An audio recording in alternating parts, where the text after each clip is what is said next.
Meeting పెడితే ఆ టయానికి ఆ మీటింగ్కి వచ్చి చేనేతకు నేను బ్రాండ్ అంబాసిడర్ని, నేను కూడా ఇక్కడి నుంచి చేనేతనే వేసుకుంటాను, మీకే కష్టం వచ్చినా నేను ప్రశ్నిస్తాను అన్నాడు.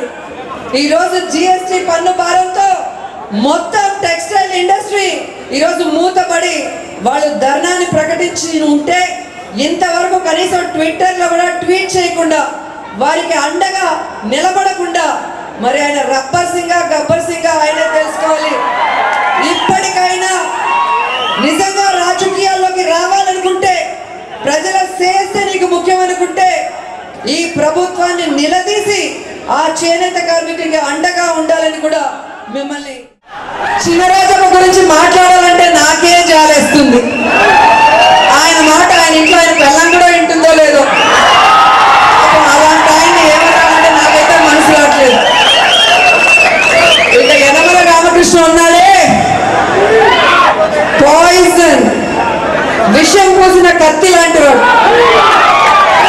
ఆయన నియోజకవర్గంలో వరుసగా చీత్కరిస్తున్న సిగ్గు లేకుండా ఈరోజు దొడ్డిదారిన మంత్రి మేధావిని అని ముసుగేసుకొని ఈరోజు ప్రజల్నే కాదు, ప్రభుత్వాన్నే కాదు, ఈరోజు పార్టీని పక్కదారి పట్టిస్తూ, అసెంబ్లీని పక్కదారి పట్టిస్తున్న ఆర్థిక మంత్ర, అవినీతి మంత్ర అర్థం కాని పరిస్థితి ఈరోజు.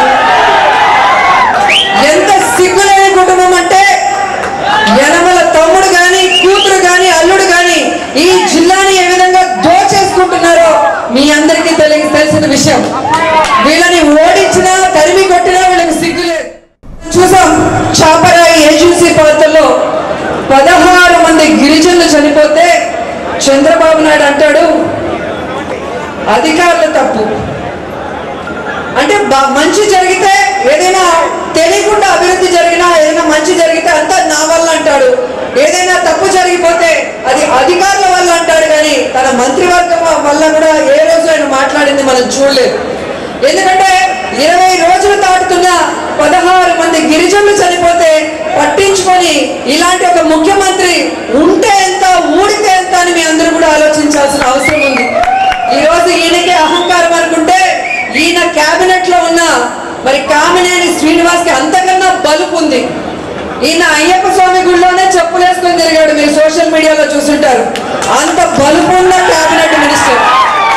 ఆయన అంటాడు కొండల మీద ఉండే వాళ్ళకి రోడ్లు ఎలా ఇస్తాం, మంచినీళ్ళు ఎలా ఇస్తాం, విద్యుత్ ఎలా ఇస్తాం, వైద్య సహాయం ఎలా ఇస్తామని. ఓట్లు వేసుకోవడానికి కొండలు ఎక్కడం తెలుసు, కానీ వాళ్ళకి విద్యుత్, వైద్య సహాయము, మంచినీళ్ళు ఇవ్వడానికి మాత్రం కొండ ఎక్కడం తెలీదా మంత్రి గారు? నీకని అడుగుతున్నాను. నీకు కులం తప్ప ప్రజలు ఏమైపోయినా పట్టించుకోవాలనేది మాకు అర్థమైంది.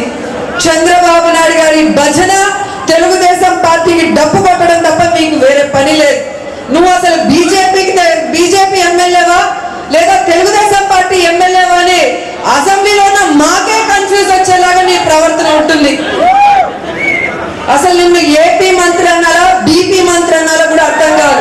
బీపీ వచ్చిన వాళ్ళలాగా గిలగిలా కొట్టుకుంటావు, ఏదో మాట్లాడతావు తప్ప ఈ రాష్ట్ర ప్రజలకి మాత్రం వైద్యాన్ని అందించాలన్న చిత్తశుద్ధి నీకు లేకపోవడం చాలా సిగ్గు చేయడం కూడా ఈ సందర్భంగా తెలియజేసుకుంటున్నాను.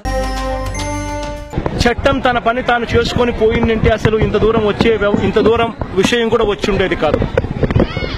ఘటన జరిగినప్పుడే బాధితులను అరెస్ట్ చేసినంటే ఇంత దూరం వచ్చేది కాదు.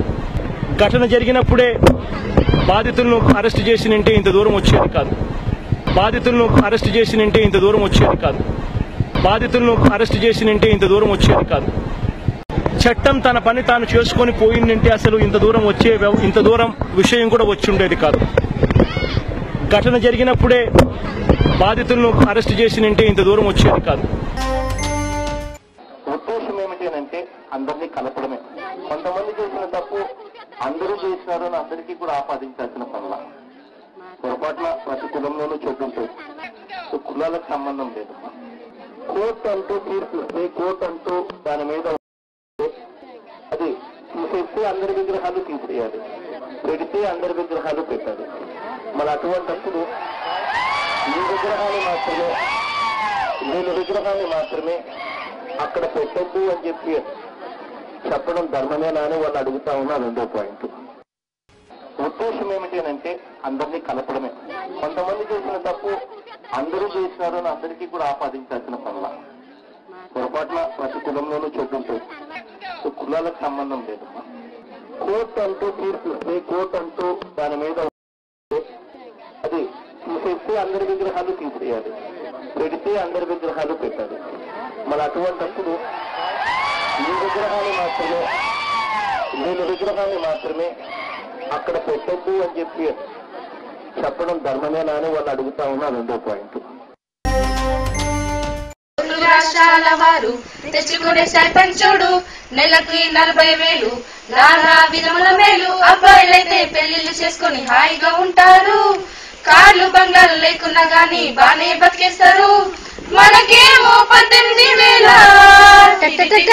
అవి కూడా సొంతంగా రావా. 6 నెలలైతే గాని చేతికి రావే, వెనక్కి తిరిగి చూస్తే ఏమీ లేదే. మన బతుకేమో ఇట తగలబడింది, ఎక్కడ వేసిన ప్రాణం అక్కడే ఉంది.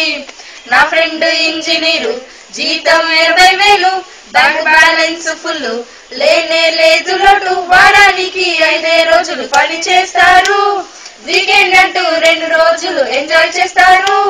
మనకేమో సండేలే లేవే, పండుగలైతే అసలే లేవే. 48 గంటలు డ్యూటీలో ఉంటాం, అప్పుడప్పుడు క్యాజువాలిటీలో దెబ్బలు తింటాం. మన వెట్టి చాకిరికి గుర్తింపే లేదే, ఎవడు పడితే వాడొచ్చి బెదిరిస్తాడే. 6 సంవత్సరాల చదువు అంతం లేనే లేదు, ఆపై రూరల్ సర్వీస్ చేయాలి 3 ఏళ్ళు. హౌజీ తర్వాత పీజీ తర్వాత సర్వీస్ చేయాలి, మొత్తం అయ్యేసరికి 30 ఏళ్ళు వస్తాయి. ఇంకెప్పుడు సెటిల్ అయ్యేది, ఈ వాగోడు ఎవడు వినేది. డాక్టర్కే రోగం వస్తే దిక్కే లేదే, పుసుక్కున పోయేట్టుంటే ఇన్సూరెన్స్ లేదే. మన బ్రతుకేమో ఇలా తగలబడింది, ఎక్కడ స్టార్ట్ అయిన స్ట్రైక్ అక్కడే ఉంది. My fellow Americans, this week I was joined at the White House by American families whose loved ones were killed by illegal immigrants.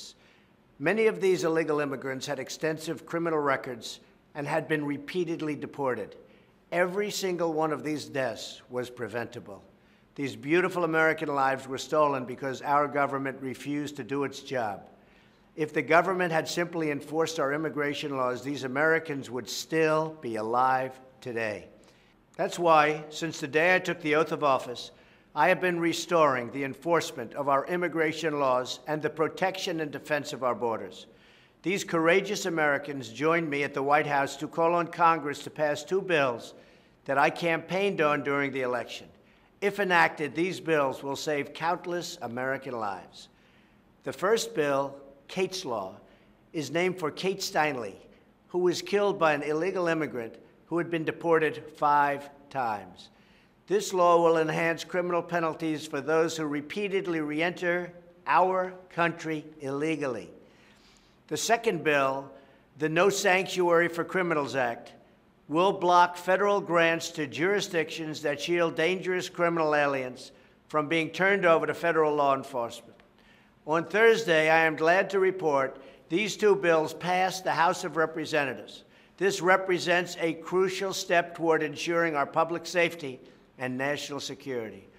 I want to thank Judiciary Chairman Bob Goodlatte for his dedicated work on these critical bills, as well as other crucial legislation that will soon be considered as well.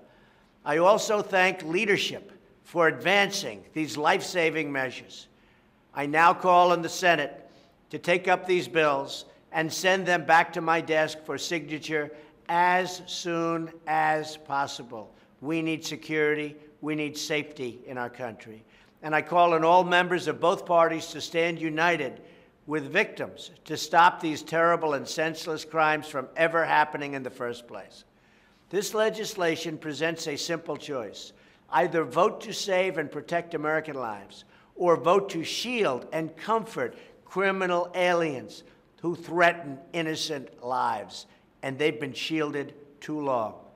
As we head toward the 4th of July, we remember now more than ever to cherish our freedom. The foundation of freedom is the rule of law. It forms the bedrock of our Constitution and the cornerstone of our way of life. So this Independence Day, while we're enjoying treasured time with our friends and loved ones, let us not forget the families who have an empty seat at the table this year. And let us pledge that from now on, we will protect, defend, and save American lives.